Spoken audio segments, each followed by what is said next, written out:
Well, welcome back, everybody, to another edition of Walking in Spirit and Truth. And it's great to be with you on this Tuesday evening. Thank you for your patience and for waiting for me to show up. And just ran into the door uh, longer in the field. Had to go an extra 20 miles than I anticipated. Uh, and so, but here I am. And thank you for being part of my evening as I'm part of your evening. I know you have a choice of what you listen to, and you guys choose to come and be part. So it's great to be with you guys. I see Tammy jumping in there in the chat already, and yeah, it's good. We're going to be jumping into the book of Jubilees one more time. Of course, we got more than just one more time that we're going to be doing this, but we got to pick up where we left off last time.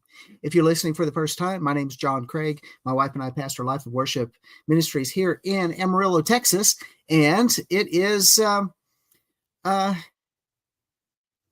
can say is I miss daylight savings time. It's already getting dark at 6:00, and here in the high plains of Texas, and sure miss those long days when it's not getting dark till 9:30 at night. But that's the way it is, and that's how we have to roll around here. Well, where did we leave off? Boy, it's been last week. I was not able to join you because we had to get some things done before a freeze, and I had no other way to get around it other than to work most of the night out in our garden. But it's good. It's all right. I think, where were we? We got all the way up to chapter 8, it looks like. And we saw some different things I thought was very interesting in that last time that we read, just to get everybody caught up. I think we were reading chapter 7 and talking about that.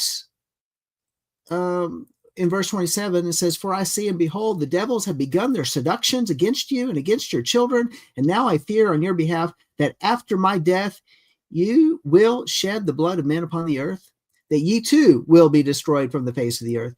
For whosoever or whoso sheds man's blood, and whoso eats the blood of any flesh shall be destroyed from the earth." We talked about that, how that connects with in the book of Acts. Don't eat the flesh of animals that have been strangled, and don't eat their blood. So we see that all the way in the book of Acts, where it says, here's some things I want you to watch out for. And there was a word that was given to Noah, and Noah was saying, look, boys, the very thing that we just survived because of all of the horrific stuff that's going on the earth, guess what? You're going to do it too, and your descendants. And when he says, you're going to do it, maybe they're going to do it. Maybe the sons were going to do it. Maybe it'd be their descendants. It's the same thing. The sons of Israel has to do with a multi-generational look. So I thought that was really interesting, is that Noah said, I'm going to give you a warning. And that was one of the things we talked about. And that by consuming the blood of flesh, that was a problem. That would be a problem. So isn't it amazing that they still deal with the same thing today, and how the corruption has continued on? Well, we're going to jump into chapter 8, Life of Worship Ministries. By the way, we would love for you to join us on Shabbat. We do a tour portion here locally, and we have our mishpachah, our family, our congregation, gather together on Shabbat, but we do it online as well. And we would love for you to join us online if you can't come in and join us. And so when we meet is at 12 p.m. Central Time on Shabbat, and we meet for a couple hours here online at the Life of Worship Ministries YouTube channel. So if you're watching on the Lamb Network, you'll know where to go. And we have a discussion, midrash study on the Torah portion, and then take an hour break. We come back with our encounter service at 3 p.m.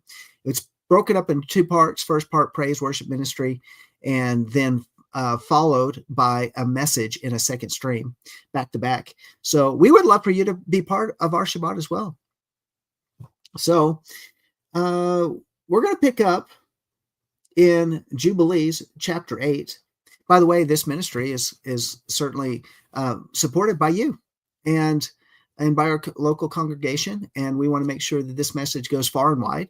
And it's because of your faithful prayers and your faithful giving that we're able to do that. And so we just want to give you an opportunity, if you would like to participate financially with us and know more about our ministry, you can go to www.lifeofworshipamarillo.org. Let me see if, did they remove it? They didn't remove it, did they? No, they did. I'm going to have to type a new one in. Oh, there it is. Okay. All right, there it is. That's our website. You can go there. And if you'd like to support us financially, we'd love for you to do that. Go and click the donate tab, and you can give online, or you can see our mailing address where you can mail a check, money order, or cash if that's the way you want to do it, and send it our direction. We'd certainly appreciate that as well, and give you credit for it. All right, let's jump into the Jubilees chapter 8, and where it says in verse 1, in the 29th Jubilee. And of course, we're counting in the Jubilees. This is how the book of Jubilees is actually uses a calendar, the biblical calendar. I like to refer to it as the priestly calendar. And we learned all about that when we were studying out the book of Enoch. And we see this is like a reinforcement of that. And this is how we're counting time and moving forward in these Jubilee cycles. And so in the 29th Jubilee, in the first week, in the beginning thereof, our Vakshad took to himself a woman, and her name was Rasuiah, the daughter of Shushan, and the daughter of Elam. And she bore him a son in the 3rd year in this week, and he called his name Kainam. The son grew, and his father taught him writing. The son grew, and his father taught him writing. Well, who are they get writing from? We learned that writing came from Enoch. Just important thing to note and to understand is that Enoch was the one that's been attributed as being the first writer, the first one who used a written language. So I want to, by the way, I just want to give a shout out to Terry. I see Terry, you jumped into the chat room as well. Like, share, subscribe, by the way. Let everybody know that we're live right now, and to come and join us. And if they miss the live stream, they go back and catch the archive. We want you to do that as well.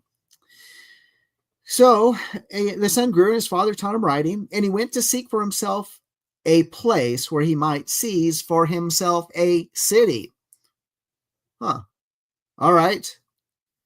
So this is a warrior kind of guy. He's like, I'm not going to build a city. I'm just going to take a city. It's not like there's plenty of land, plenty of room, plenty of opportunity to be fruitful and multiply and build your own cities. No, you're going to take something that's already built to show dominance and to subdue people under him. Apparently, to seize a city is to say, I'm going to take captive the people in the city. I'm going to call it mine. I'm going to rule them by my own hand. And it says, and he found a writing which former generations had carved on the rock. And he read what was thereon, and he transcribed it and sinned owing to it, for it contained the teaching of the watchers in accordance with which they used to observe the omens of the sun and moon and stars in all the signs of heaven. Whoa, wait, what? Okay. Well, that would be something that would survive the flood. And he finds this rock. So he gets a city. There's these writings on a rock. And in it, it's talking about the dark occult practices in observing the sun, the moon, and the stars.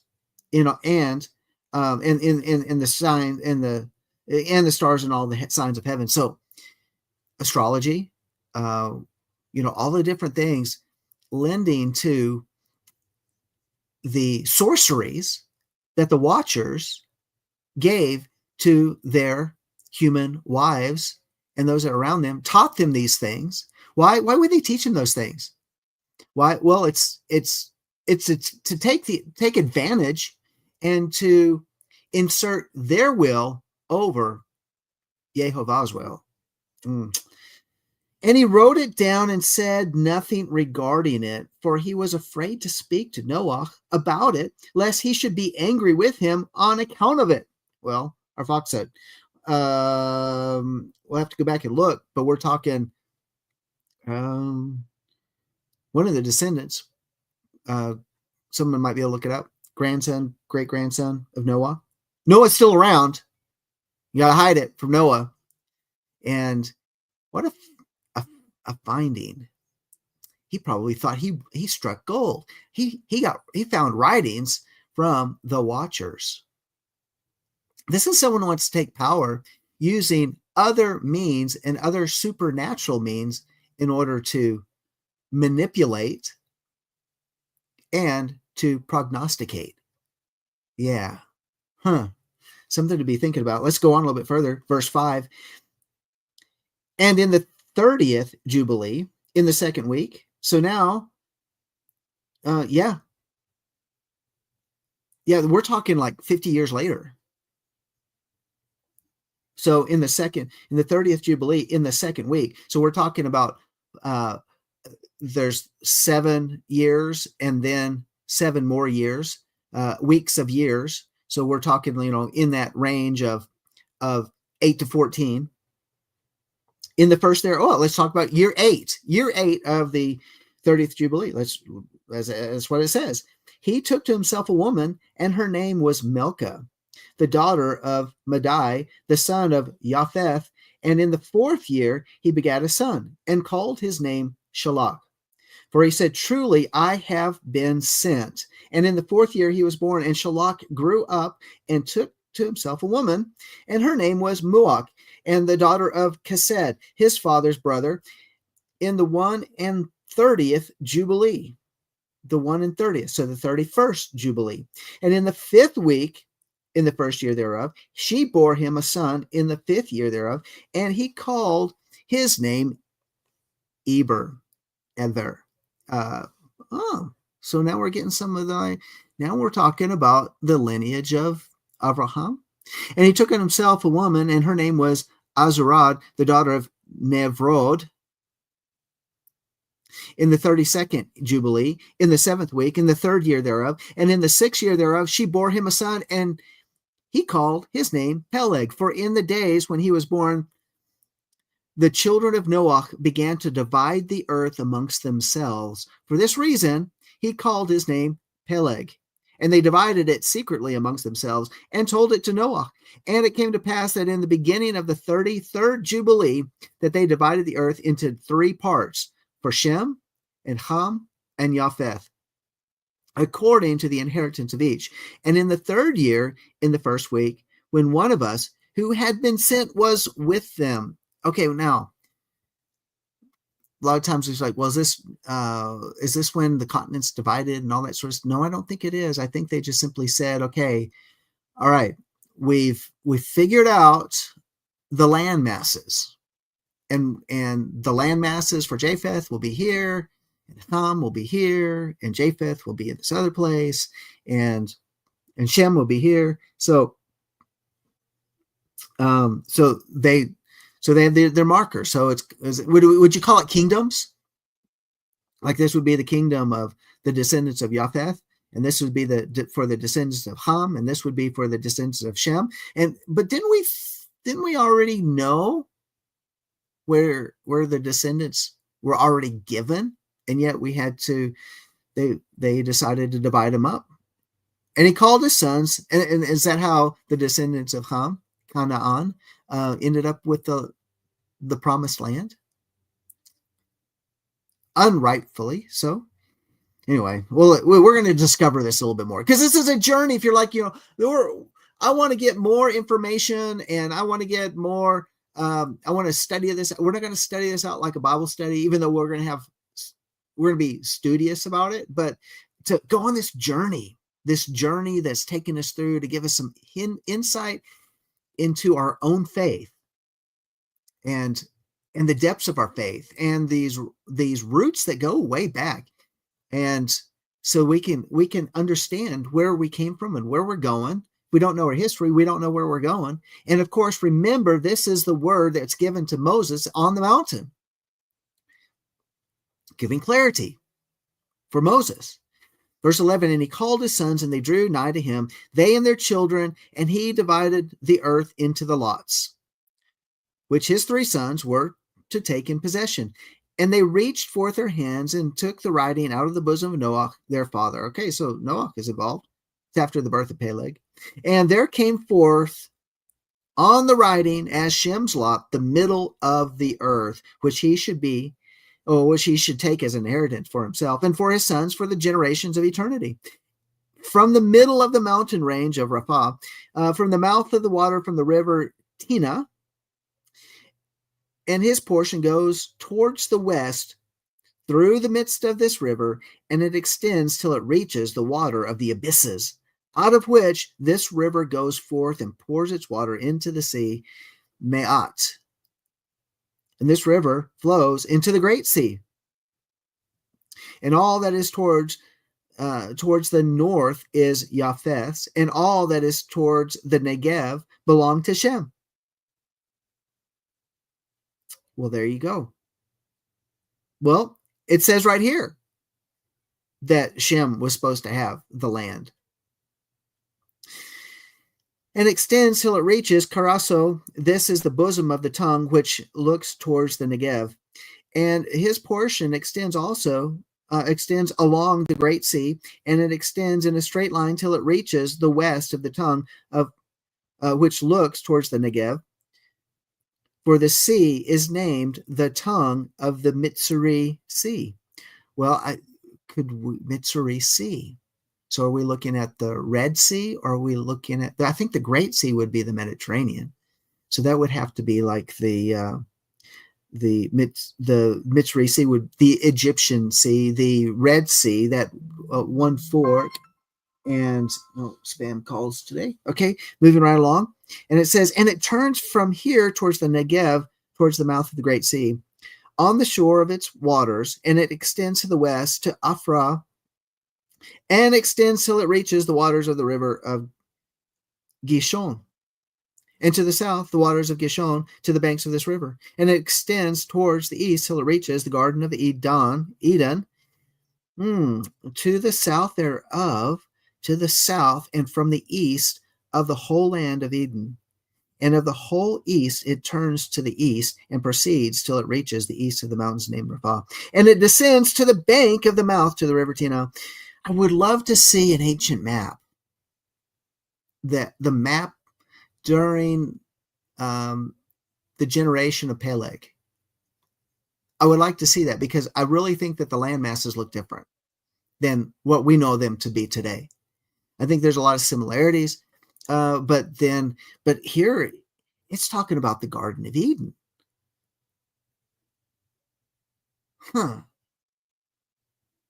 Yeah. I mean, it's because it's listing all these different places that we don't have any maps that really call any mountains or rivers by these names. So I think we can maybe conjecture that one of these rivers would be the Jordan. I think we could probably conjecture, like perhaps the Red Sea would be the Sea of Mitzri. We could conjecture that the Great Sea would be the Mediterranean. Trying to figure these things out. We conjecture based on archaeological findings that the ark landed in the mountain range of Ararat, and as we read before, on a particular mountain that had a name, but is in the mountain range of Ararat, which we would say as modern day Turkey. And then, of course, one of these things are Faksad, and and some of these names of these people, like Shushan, the daughter of Shushan, that area would be the Mesopotamia area, and Eber, where he would be in that area of Mesopotamia or Babylon, over by the Euphrates.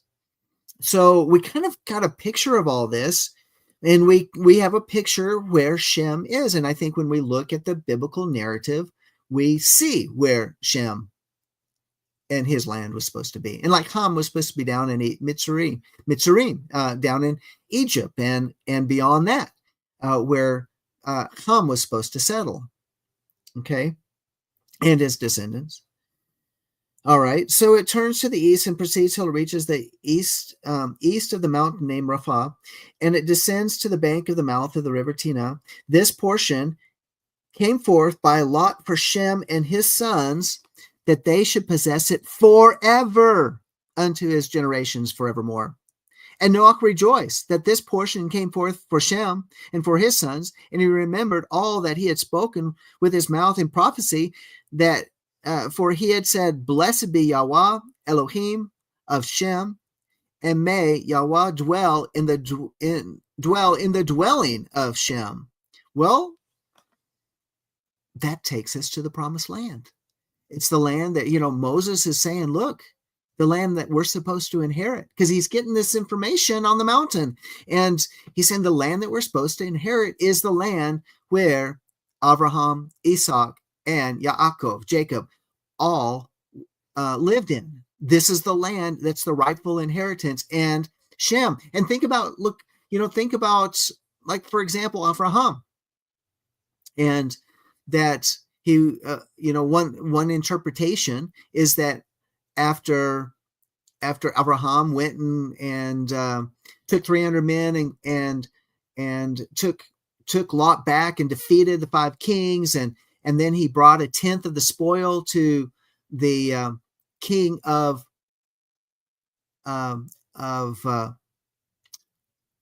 Jerusalem, of Shalom, the king of Shalom, the king of peace, Jerusalem. There's some say that was Shem that was living there. Well, that would make sense. King who is carrying the crown, or the Melchizedek lineage, it would make sense that Shem was living there, and that he would come out and meet Abraham after the battle of the 5 kings, and that they would break bread and have a covenant meal, and that would be why Abraham would give him a tenth of the spoils, considering the lineage that he represented, being both a king and a priest. Well, that makes sense to me. Doesn't it make sense to you? Okay. All right. So going on. Dwell in the dwelling of Shem. It would make sense too that why Isaac, why Yaakov would go and dwell in the tents of Shem. In other words, go and live with Shem in order that they might learn Torah. They might learn of this history. They might learn of all these different things, and why they were the right heirs to bring forth the lineage of Yah. I mean, they were the chosen generation, and they were to bring forth the generations. They would which would ultimately bring forth Yeshua. It had to be done this way. Okay. So, and he knew that the Garden of Eden is the Holy of Holies and the dwelling of Yahweh, and Mount Sinai, the center of the desert, and Mount Zion, the center of the navel of the earth. These 3 were created as holy places facing each other.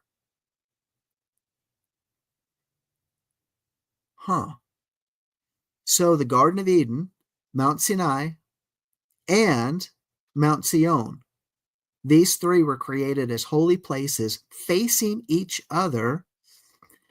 And he blessed the Elohim of Elohim, who had put the word of Yahweh into his mouth, and Yahweh forevermore.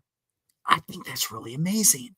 Okay, so now what we have is like Well, when you think about three different points on Earth, three different geographical areas, and that Zion is not the Garden of Eden, but we have three different points that would say it's like a holy triangle, a place that these three places were of course, no one could be entering into the Garden of Eden, and even that it'd be recognized after the flood as a geographical location on the earth, and that these would be the holiest places on the earth, and the Holy of Holies representing the Garden of Eden. Doesn't make you pause to think about that? How significant that is? That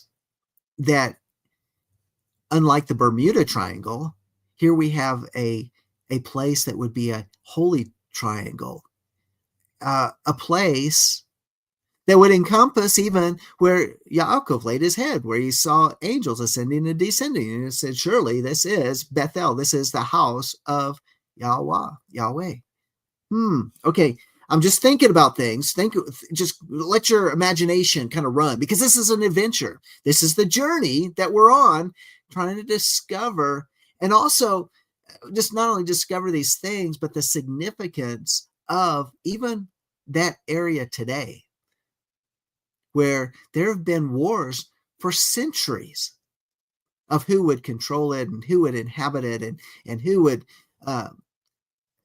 assert dominance in that area, and why Hasatan, who's come to kill, steal, and destroy, who is the one who is the great deceiver, and where the Quran itself says that Allah is the great deceiver. So we know that this God of the Muslims is the great deceiver. That's their own words. That's not me saying, that's just me repeating what their words say. And that who do they worship? Well, they would be worshiping Hasatan, the great deceiver, the adversary of our souls. And why he would battle for these same areas, and then assert dominance and put his flag in the ground and continue to try to assert dominance in that area. And it says, and he knew that a blessed portion and a blessing had come to Shem and his sons into the generations forever, the whole land of Eden, and the whole land of the Red Sea, and the whole land of the east, and India, and on the Red Sea, and on the mountains thereof, and all the land of Bashan, and all the land of Lebanon, and the islands of Kaftur, and all the mountains of Senir and Amanah, and the mountains of Ashur in the north, and all the land of Elam, Ashur, and Babel, and Shushan and Madai, and all the mountains of Ararat, and all the region beyond the sea, which is beyond the mountains of Ashur, toward the north, a blessed and spacious land, and all that is in it is very good. And for Ham came forth the second portion. Wait a minute. Stop right there before we go into Ham. Okay. This is taking the land all the way to India. That's really significant as well. All the way to India, and then everything in between into the Mediterranean. That's why it just listed Mesopotamia. That's why it listed Babel. That's why it listed Iran. That's why it just listed and Elam, which would extend up into Afghanistan. It would extend, and you would see, I mean, you look at like Afghanistan today, and the sheer, and we know that, the people of Afghanistan are certainly in the news today, and you look at it being a third world country, a non-developed country, would really show when the great deceiver comes in, he just destroys everything.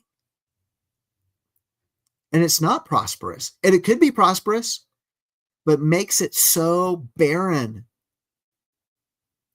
And then why would Israel be so, and even Lebanon? I mean, look who occupied Lebanon up until the 80s. It was predominantly a land for I'm going to use the word Christians as opposed to anybody that is Jewish in terms of Southern Kingdom, Yehuda, as opposed to Muslims. It was like an area that, okay, this land would be preserved for the Christian belief system, yet surrounded by Muslims. And so why would, they would be driven out and the Muslims would take over, and many of, and even further north, you go further north into the Armenians, which came out of Syria, out of eastern Turkey, all the way up to in the modern day Armenia, part of, a whole bunch of those different nations. I think Georgia would probably be included, and you would see these roots of these people and how they've been overrun and genocided by Islam. It's really significant to see this encroachment. You think, well, what about the Ottoman Empire? Yeah, the Ottoman Empire, but the Armenian believers were still allowed to practice their faith. And until this radical level of Islam started taking over, and which would be part of like the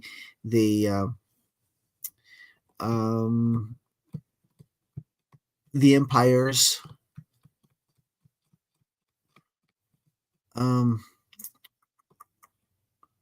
okay, I'm just thinking about all these different empires. Okay, going on. Let's move on. Let's talk about Ham, because you just think about all the geopolitical things that have all come out of that land, because it is always, it's like the Ottoman Empire is always battling, always fighting, always trying to assert dominance. And then it was all divided up. World War I, at the end of World War I, divided up, drew lines in the middle of the desert, in the middle of places, and said, okay, now we're going to create all these other different kingdoms where people groups were split in half because of the borders being drawn right in the middle of their known lands. But okay, all right, you know where I'm going. Yeah, Terry, the enemy wants to be one up. Yehovah Abba has his holy triangle, and the enemy has the Bermuda Triangle. That's true. Yeah. Isn't that interesting too? Yes, Tammy, where it shows that Mount Sinai will be in the physical bounds of Israel in Yeshua's kingdom. See, and I just think about how beautiful all of that desert will turn. All of the desert will truly bloom. I mean, we know what's happened to Israel. Israel was uninhabitable, mainly because when the Romans destroyed the temple in 70 AD, they salted the land. Nothing would grow, and if nothing would grow, then there's no place to feed flocks, and there'd be few survivors, few that would stay there. And it would be a place of the Bedouins, place of shepherds, place of where, but you couldn't really have large flocks. You couldn't really have any type of agriculture in that area because of what the Romans did, and it took 2,000 years, really, for it to be recreated, renewed, restored. When Yehuda began to capture the land, began to move into it, and then Israel was formed in 1948. All right, let's go into this chapter. So we're chapter 8, verse 22. And for Ham came forth the second portion beyond the Gishon, towards the south, to the right of the garden. And it extends towards the south, and it extends to all the mountains of fire. All the mountains of fire. That would be like volcano area. That's how I interpret it. The mountains of fire. Sounds really ominous. The mountains of fire We will go to the mountains. No, okay, moving right along. And it extends toward the west to the Sea of Atel, and it extends towards the west till it reaches the Sea of Ma'uk. That sea into which everything which is not destroyed descends. The Sea of Ma'uk. What would that be? Everything that is not destroyed descends. Would that all the way go out to the Atlantic, or would that go all the way down to the Indian Ocean on the eastern border of Africa? And it goes forth towards the north to the limits of Gadir, and it goes forth to the coast of the waters of the sea, to the waters of the great sea, till it draws near to the river Gishon, and goes along the river Gishon until it reaches the right of the Garden of Eden. So they don't get it. Ham does not get the garden. No inheritance of that land. And this is the land which came forth for Ham as the portion which he was to occupy forever for himself and his sons into the generations forever. And for Japheth came forth the third portion beyond the river Tina, to the north of the outflow of its rivers, and it extends northeasterly to the whole region of Gog, and to all the country east thereof, and extends northerly into the north, and extends to the mountains of Kelt, and towards the north, towards the Sea of Ma'uk, and it goes forth to the sea of to the east of Gadir, as far as the region of the waters of the sea.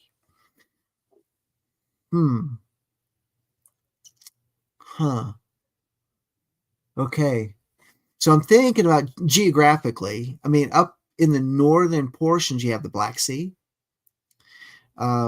You have that area that comes down and it flows into the Mediterranean. You also have that area of the Caspian Sea up that direction. It said it extends until it approaches the west of Farah and extends towards Afrag, and it extends easterly to the waters of the Sea of Maad. And it extends to the region of the river Tina in a northeasterly direction until it approaches the boundary of its waters towards the mountain Rapha, and it turns round towards the north. This is the land which came forth for Japheth and his sons as the portion of his inheritance, which he should possess for himself and his sons for their generations forever. 5 great islands and a great land to the north. But it is cold, and the land of Ham is hot, and the land of Shem is neither hot nor cold, but it is of blended cold and heat. Well, sounds like that's where I want to live. I don't like winter. I'm telling you, I don't like the cold, and that extreme heat that Ham inherited. Yeah, that would be rough too. I mean, think about that. You all who have served over in Iraq, what they talk about the temperatures in the summertime in Iraq, which extend north of 120 degrees Fahrenheit to 130 degrees Fahrenheit. I mean, how do you people even endure that? It just seems it's like getting into an oven. Yeah, but it is cold. And that's Japheth's land, and the land of Ham is hot, and the land of Shem is neither hot nor cold, but it is blended cold and heat. And then we have chapter 9. That's it. Chapter 8. We moved a whole chapter. We got a little bit of time to jump into chapter 9. And Ham divided among his sons, and the first portion came forth for Cush towards the east, and to the west of him for Mitzrayim, and to the west of him for Put, and to the west of him, and to the west thereof on the sea for Canaan. And Shem also divided amongst his sons, and the first portion came forth for Elam, and the first came forth for Elam. Well, that would be like modern day Iran area, and his sons to the east of the river Hiddekel, till it approaches the east, the whole land of India, and on the Red Sea on its coast, and the waters of Dedan, and all the mountains of Mevri and Elam, and all the land of Shushan, and all that is on the side of Farnak to the Red Sea, and the river Tina. And I'm thinking, is Tina, the river Tina, because it's mentioned, because it's talking about the Red Sea and the river Tina, would that be the Jordan River? Because we have to still consider the Euphrates and the Tigris. And what are the ancient names for those rivers? And for Ashur came forth the second portion, and all the land of Ashur, and Nineveh, and Shinar, and to the border of India, and it ascends and skirts the river. Because it ascends and it skirts the river. So, okay, the river Euphrates. And for Arphaxad came forth the third portion, all the land of the region of the Kasdiim, to the east of the Parath, bordering on the Red Sea, and all the waters of the desert close to the tongue of the sea, which looks towards Mitzrayim, and all the land of Lebanon and Sinir and Amanah to the border of Parath. And for Aram there came forth the fourth portion in all the land of Aram, Naharaim, between Hiddekel and the Parath, to the north of the Kestim, to the borders of the mountains of Ashur and the land of Ararat. So I'm looking at that. We're talking. I gave you maps 2 Shabbats ago. 3 Shabbats. Wow. Pastor Sandi just said she gave us maps 2 Shabbats ago. We got to go check those maps out. Eastern border of Africa? You're in the wrong area then, Pastor. Sounds like the weather in Panama. Yeah. No. In South Korea, it was freezing cold in the winter. Okay. So, all right. So we're going to move on. And so this is to the border of the mountains of Ashur and to the land of Ararat. And there came forth for Ludi the fifth portion, the mountains of Ashur, and all appertaining to them, till it reaches the great sea, until it reaches the east of Ashur, his brother. Well, we know Ashur. Ashur is the land of what we would call Syria today, which is a portion of Assyria, which is a portion of Ashur. Because do you realize that all these battles, that we see when we read in Scripture is honestly, it's battles between cousins. They're family feuds. No, just saying. Families asserting dominance over the other. Okay. No, part of the family trying to steal from the other. And part of the family trying to steal from another, Yeah. It's like, what? Wasn't there enough land just to be able to go and settle new areas? No, you stay in what was given. And then Pastor Sandi says, no, you stay in what was given. Okay. So they're just going to battle over the land where they were living. Take from their brothers, their cousins. And Japheth also divided the land of his inheritance among his sons. And the first portion came forth for Gimer, because remember we're talking about Gomer, right? Gimer, to the east from the north side of the river Tina, and in the north there came forth for Magog all the inner portions of the north until it reaches to the sea of Maat, and for Madai came forth as his portion that he should possess from the west of his two brothers to the islands and to the coast of the islands. And for Yavon, that's like Greece.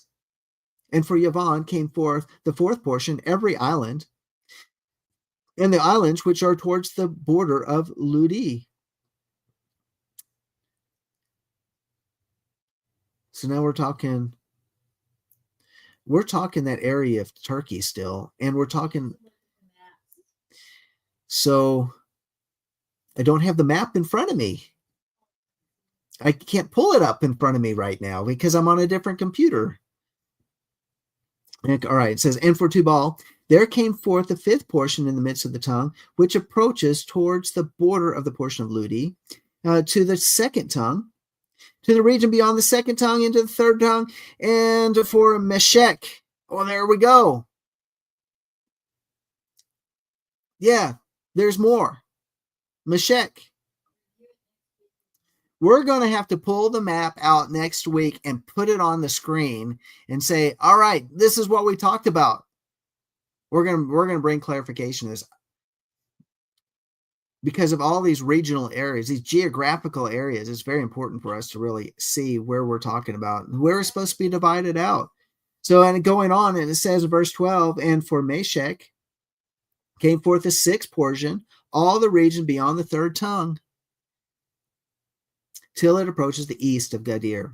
All right, okay, I got a couple more minutes. And for Thirach, there came forth the seventh portion, the four great islands in the midst of the sea, and which reached the portion of Ham, and the islands of Kamaturi came out by lots for the sons of Arphaxad as his inheritance, and thus the sons of Noach divided unto their sons in the presence of Noach their father, and he bound them all by an oath, imprecating a curse on everyone that sought to seize the portion which had not fallen to him by his lot. And they all said, so be it, and so be it for themselves and their sons forever throughout their generations, till the day of judgment, on which Yahweh Elohim shall judge them with sword and with fire for all unclean wickedness this is very important, all unclean wickedness of their heirs, wherewith they have filled the earth with transgression and uncleanness and fornication and sin. And that links us back to the book of Acts again. Abstain from these things. And because judgment is coming, and when the judgment comes, it'll be a judgment of fire, not by water. And that's where we're going to end up. We'll probably hit that verse again before we come back. We'll go back and we'll visit these maps next time and say, what are all these geographic locations that they're not supposed to cross, but they're crossing? So why? So what happens? There's a curse. That's what happens. All right. Thank you for being part of this day. Walking in the Spirit of Truth. Kind of interesting. We'll see you next time where we journey on. Shalom.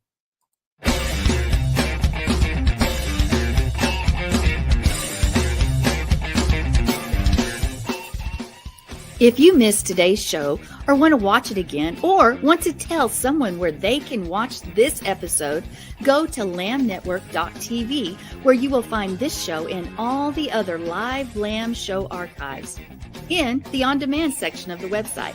Thank you for watching, and don't forget to tell someone about the Messianic Lamb Network.